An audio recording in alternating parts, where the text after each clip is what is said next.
Buenas tardes. ¿Cómo estamos? Mi nombre es Espen. Yo soy director y socio en una empresa danesa de arquitectura y urbanismo que se llama GEL. Siendo danés, voy a tener que maltratar un poco a su hermoso idioma en los próximos 20 minutos o algo, entonces les pido mil disculpas en ese momento, pero ya vamos. Hola, hi.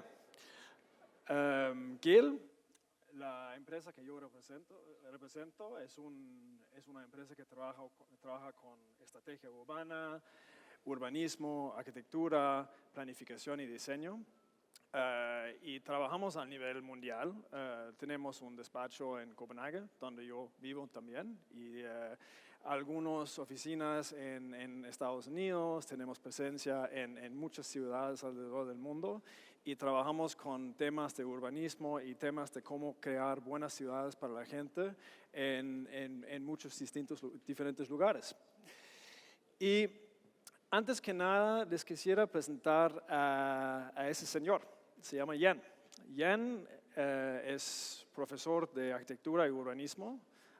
Es autor de varios libros que básicamente habla de cómo se crean buenas ciudades para la gente.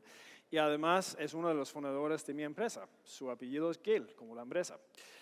Y Jan básicamente empezó su carrera en los 60 como un arquitecto clásico, modernista, diseñando las nuevas expansiones de las ciudades en Europa y haciendo en esos megaproyectos de la época. Pero Jan, durante su noviazgo con su actual esposa Ingrid, Ingrid era psicóloga ambiental y siempre le andaba preguntando, ¿por qué a los arquitectos no les interesan las personas? Porque en esa época se diseñaron como muchas zonas y muchos nuevos distritos de vivienda que no tenían nada que ver con las cualidades que nosotros como seres humanos disfrutamos. Por ejemplo, un niño regresando de la escuela, de la primaria, ni siquiera puede reconocer su edificio o su puerta en esos tipos de barrios porque todas las casas, todos los edificios se ven iguales. Y Jan básicamente descubrió que curiosamente existían pocos estudios sobre nosotros como seres humanos y nuestra relación con nuestros hábitats naturales, es decir, las ciudades, no existían. Sabíamos más detalles sobre, por ejemplo, los osos polares y su relación con su hábitat que lo sabíamos de nosotros. Y toda la filosofía y la manera de gestionar ciudad y trabajar con el diseño de espacios tiene que ver con ese dato, que no somos aviones, no podemos ir pensando a gran escala cómo diseñar ciudades, porque realmente nosotros como seres humanos también experimentamos nuestro entorno a esa escala, al nivel de ojo, al nivel de calle, y utilizando todos nuestros sentidos. Entonces, lo que nosotros representa, trabajando con gobiernos, trabajando con grupos de desarrollo inmobiliario alrededor del mundo, es una perspectiva diciendo que podemos de alguna manera poner un componente social, la gente y la vida de las ciudades como una prioridad. Tiene que ver con eso, que realmente nosotros como seres humanos y nosotros en nuestras ciudades siempre hemos medido lo que nos importa. Y lo que pasa es que en muchas ciudades históricamente hemos contado, por ejemplo, flujo vehicular. Tenemos buenos datos sobre cómo se mueven las personas en coches, pero no sabemos mucho sobre cómo nosotros como seres humanos tenemos nuestra vida social, cómo nos movemos a pie, por ejemplo, en las ciudades. Esos datos en muchas ciudades hace muy pocos años casi no existían. Y eso también significa que vamos a diseñar más cosas de lo que ya tenemos. Entonces, carreteras más anchas, más autopistas urbanas, etcétera, pero sin priorizar tanto los espacios que nosotros como seres humanos realmente necesitamos. Entonces, hay que pensar en la vida primero y luego entender cómo podemos diseñar espacios y edificios apoyando buenas características de nuestras ciudades para estimular buenas condiciones para generar más vida. Y de otra manera también se puede decir que tiene que ver con un cambio de un enfoque de planificación y diseño que es más basado en diseñar y entender las cosas de una forma aislada, como el plan de tráfico es un departamento de la ciudad, luego viene la gente de los parques, luego viene otra gente de desarrollo urbano, luego existen los temas de planificación, etc. Hay que, en lugar de hacer eso, realmente hay que pensar de una manera holística y hay que integrar todos esos factores y entender que todos esos factores realmente crean buenas condiciones para generar ciudades más sociales y ciudades más vivibles al final del día. Bueno, yo siendo danés, curiosamente, justamente hoy, la temperatura en Copenhague es exactamente igual a Cartagena hoy, pero eso no pasa casi nunca, porque normalmente hace frío en Copenhague y hace más calor acá, ¿no? Lo que estoy intentando decir es, bueno, culturas y climas sí son diferentes. Esa foto en Copenhague y esa foto en China te muestra claramente que hay condiciones que no son parecidas al nivel mundial. Por cierto, ni siquiera es necesario decirlo en voz alta, ¿no? Pero al mismo tiempo, trabajando con todas esas ciudades, trabajando con todos esos lugares, pasando 50 años haciendo estudios y análisis sobre nosotros comportamos como seres humanos, podemos también ver muchas cosas universales. Somos seres humanos sociales, tenemos una relación con la naturaleza, una relación con los buenos espacios urbanos que realmente son los mismos en cualquier lugar en el mundo, porque al final del día somos también seres biológicos.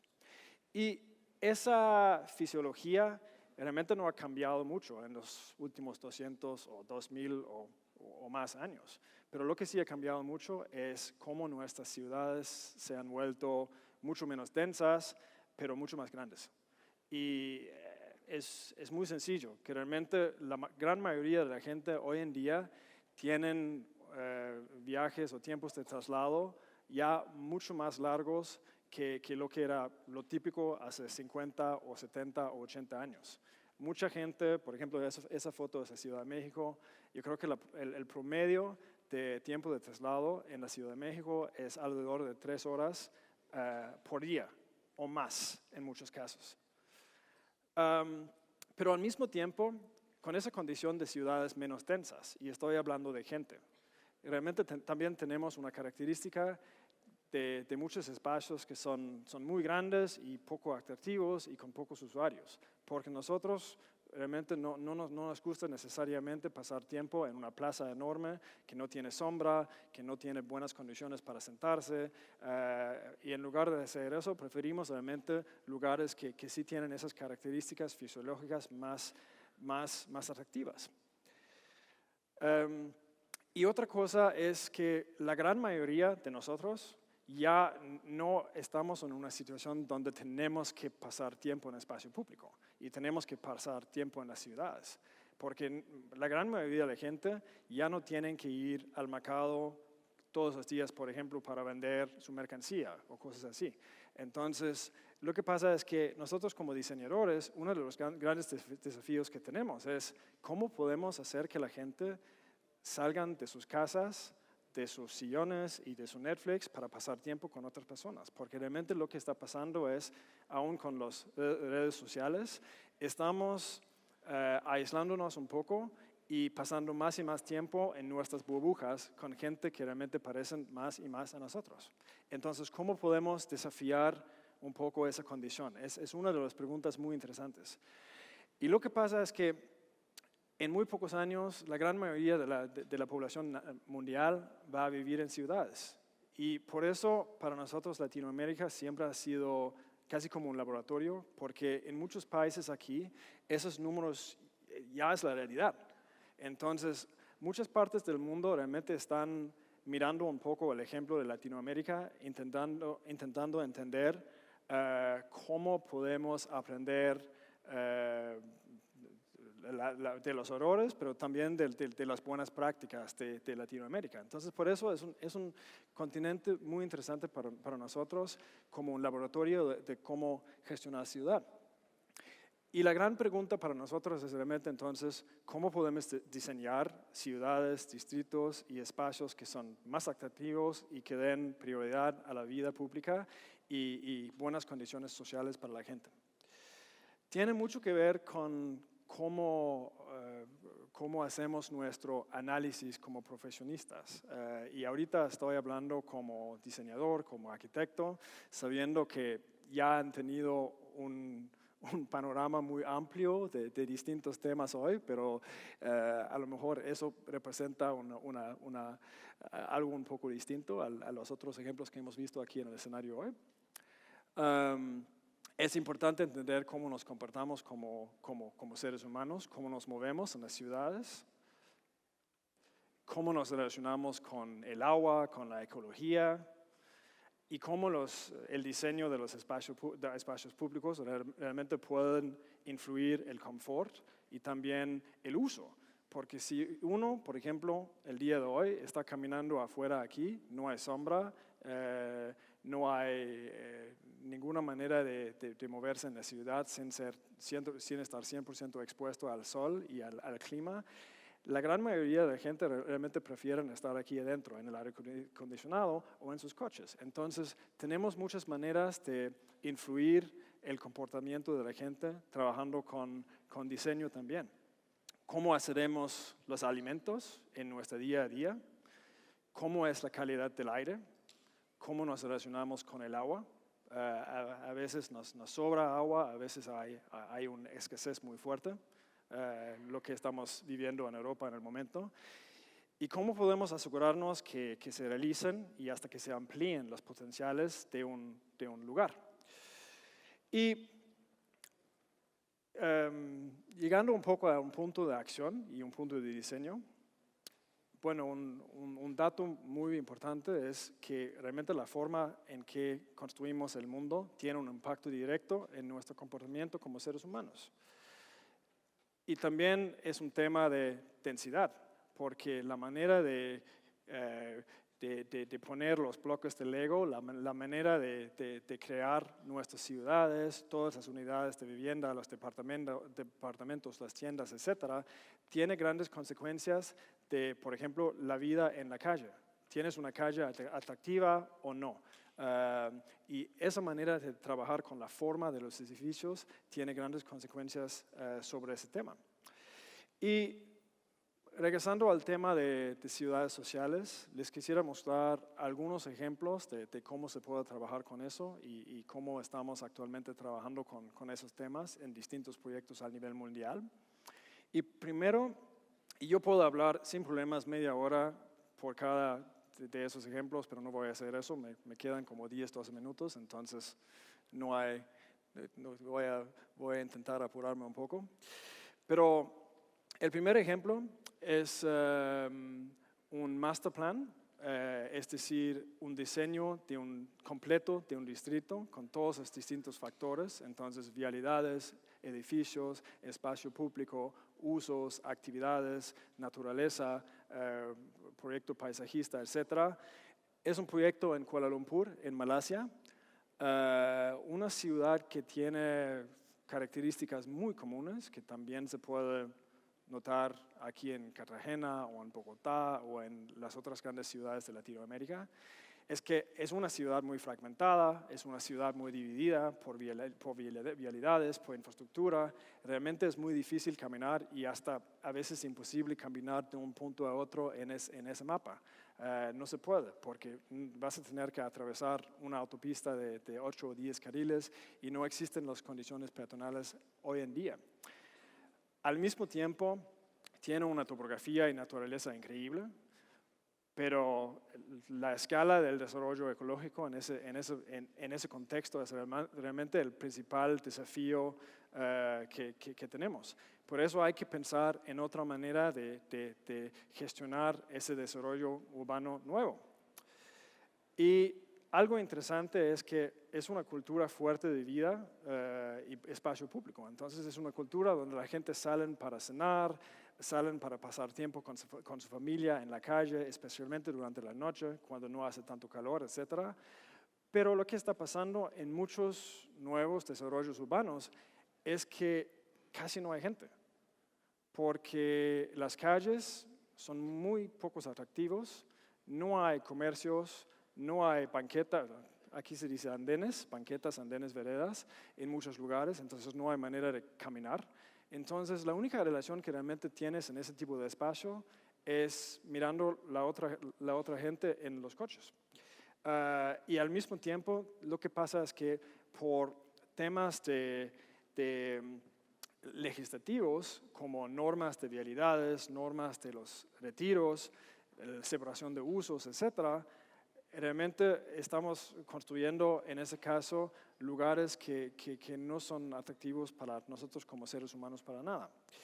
Entonces, trabajando con el gobierno, trabajando con el Departamento de Movilidad, con nuestros clientes, que es un grupo de desarrollo urbano privado, estamos en el proceso de desafiar todas esas condiciones y todas esas normas y realmente crear una nueva parte de la ciudad que tiene mucho más que ver con la manera histórica de construir ciudades en Asia, algo que es mucho más enfocado en la gente y al mismo tiempo tiene calles y espacios públicos para personas y no tanto para autos, solo para autos, y que tiene una conexión muy fuerte entre desarrollo urbano y naturaleza, porque estamos instalados en el centro de la ciudad, pero es uno de los únicos lugares donde sí realmente existe alguna zona que tiene naturaleza de verdad que queda ahí.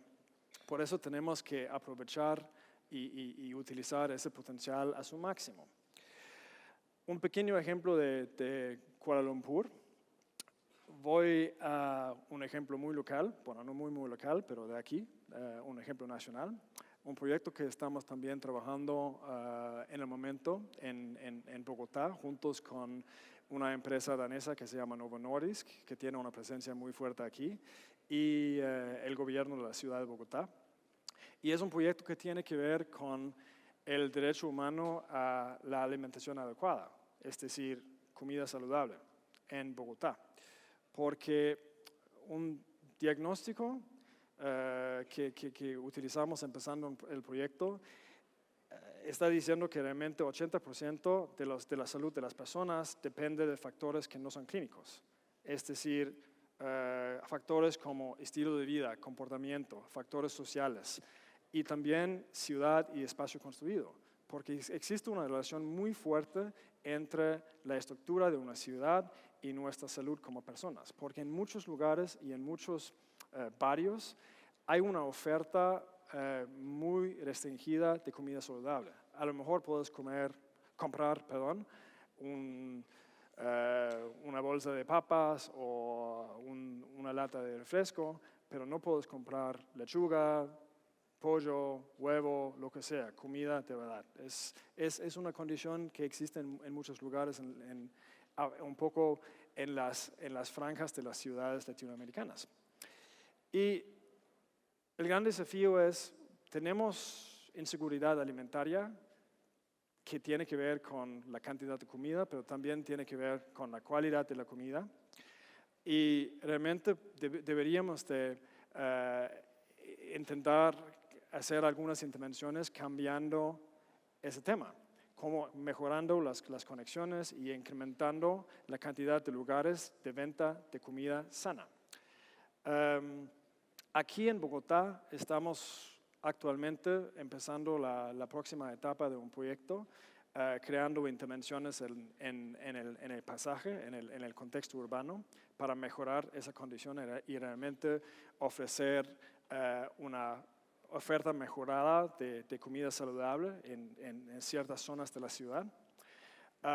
Y uno de los hallazgos que hemos encontrado trabajando con ese proyecto al nivel análisis es que realmente no existe una experiencia de compra conveniente de comida saludable en espacio público, porque las cosas que normalmente están en venta en espacio público son fritas o algo que tiene un alto contenido de azúcar o grasa, etcétera, pero comida saludable es muy difícil encontrar eso. Y hay mucho más hallazgos de ese tipo, pero voy a seguir un poco con los grandes hallazgos del proyecto. Entonces, la pregunta clave aquí es, ¿cómo podríamos ayudar a promover una estrategia de paisaje alimentario saludable que también es basada en el carácter de Bogotá? No tiene sentido utilizar conceptos del norte de Europa si no es algo que tiene congruencia o relevancia con la manera de vivir en Bogotá. Pero al mismo tiempo, esas son condiciones que sí se pueden mejorar y ahora estamos en eso y estamos generando una serie de proyectos pilotos en varias zonas de la ciudad para generar ese cambio y para crear unos ejemplos de cómo se puede hacer eso. Colaborando con la ciudad, colaborando con el sector privado, también estamos asegurándonos lo más posible que estamos coordinando nuestro esfuerzo con programas e iniciativas actuales y luego también intentando expandir un poco esas iniciativas con esos nuevos proyectos. Entonces, un ejemplo de cómo se puede trabajar con el tema de ciudades más sociales aquí en Colombia, que es algo que estamos haciendo justamente ahorita. Eso es una foto del mes de mayo en una de las zonas donde hay unas micro huertas locales. Un proyecto que no tiene nada que ver con el proyecto que tenemos con nosotros, pero estamos colaborando con esa organización para realmente crear nuevas experiencias de comida saludable en esa zona. Y el último ejemplo que les voy a dar es un ejemplo chileno. También es un proyecto en el norte de Santiago, un diseño de un distrito nuevo en el norte. Esa parte de la ciudad tiene una característica que es muy común también aquí en Colombia, que realmente hay las zonas que están alrededor del terreno tienen características socioeconómicamente muy distintas. Y lo que realmente nos hace falta en esa parte de Santiago es un nuevo centro en el norte de la ciudad, un nuevo lugar donde la gente de distintos niveles socioeconómicos realmente pueden tener una conexión entre ellos. Un lugar donde se puede generar empleos, donde se puede ir a comprar, donde los servicios públicos también pueden tener una presencia que realmente brinda servicio a distintas clases de personas y no solo a una cierta clase. Y aquí el componente social también tiene una consecuencia física muy fuerte, porque la gran mayoría de las ciudades latinas, por su cultura y su historia, tenía antes una morfología, una forma que tenía algo muy social en su ADN, que es el patio. Porque el patio típicamente es el lugar donde puedes encontrar tus vecinos, otras personas de tu barrio, etc. Y realmente esa manera de gestionar ciudad tiene muchas características positivas. Pero la realidad es que con la vida moderna hemos cambiado un poco la manera de gestionar ciudad. Ahora tenemos más una cultura de construir más torres, una cultura de construir calles menos atractivas, que tienen más, el uso es más destinado para el auto, etcétera, etcétera. Entonces, nuestra pregunta clave en ese proyecto que estamos investigando con un grupo inmobiliario chileno es cómo podemos de alguna manera retomar ese hilo y utilizar ese factor social positivo en un nuevo desarrollo. Enfocándonos en los espacios públicos, enfocándonos en los patios compartidos entre vecinos.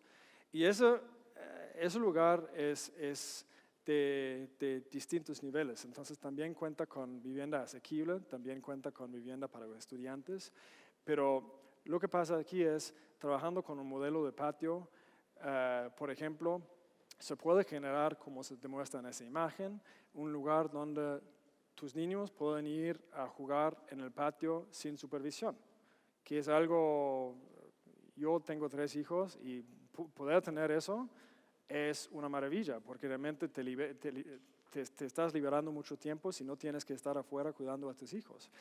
Entonces, trabajando con el modelo de vivienda, el modelo de edificio, realmente puedes también generar un cambio positivo social.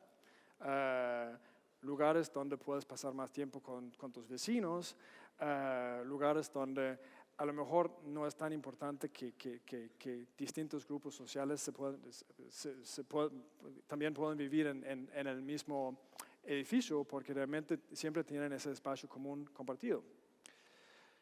Y como último punto, ¿cuáles son los motivos para hacer todo eso? Bueno, una ciudad social tiene que ver con poner la vida al centro de la toma de decisiones. La escala humana, nosotros somos seres humanos, debemos ser y la experiencia y la vida debe de ser como el punto de partida de todas las decisiones que estamos tomando. No es necesariamente algo que tiene que ver con un buzzword en mi industria, que es mixed use, usos mixtos, pero más una visión holística de cómo podemos crear pedazos reales de ciudad. Y el espacio público realmente es el gran generador de valor inmobiliario y también es el centro de una vida cotidiana urbana más agradable. Si podemos crear una experiencia cotidiana más agradable para nosotros, tenemos un gran potencial para realmente mejorar la manera y la vida social de nuestras ciudades. Tenemos que hacer que los lugares sean más equitativos, saludables y sostenibles. Y yo creo que para mí lo más importante es, trabajando con gestión de ciudad, tenemos la oportunidad de ayudar a crear una plataforma urbana común para que las personas se puedan reunir. Y eso realmente tiene que ver con eso, ¿no? Con las redes sociales, nuestros celulares. Vivimos en nuestras burbujas, hay ciertos barrios que tienen ciertas características socioeconómicas.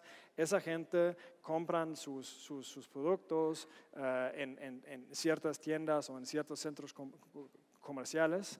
Entonces lo que está pasando es que ya no nos estamos mezclando tanto como en los distintos grupos de la ciudad, de la sociedad, porque realmente pasamos tiempo juntos con la gente de nuestro grupo. Y lo mismo está pasando en las redes sociales, en las redes digitales.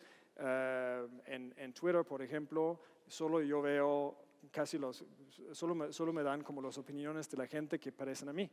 Pero ¿qué pasa con la gente que tienen otras opiniones? Están casi escondidas por el gran filtro y los algoritmos que tienen esas redes. Y por eso, trabajando con espacio público, trabajando con ciudad, es una manera de asegurarnos que todavía tenemos algún lugar donde podemos pasar tiempo con gente que no necesariamente parecen 100% de nosotros. Muchas gracias. Tak.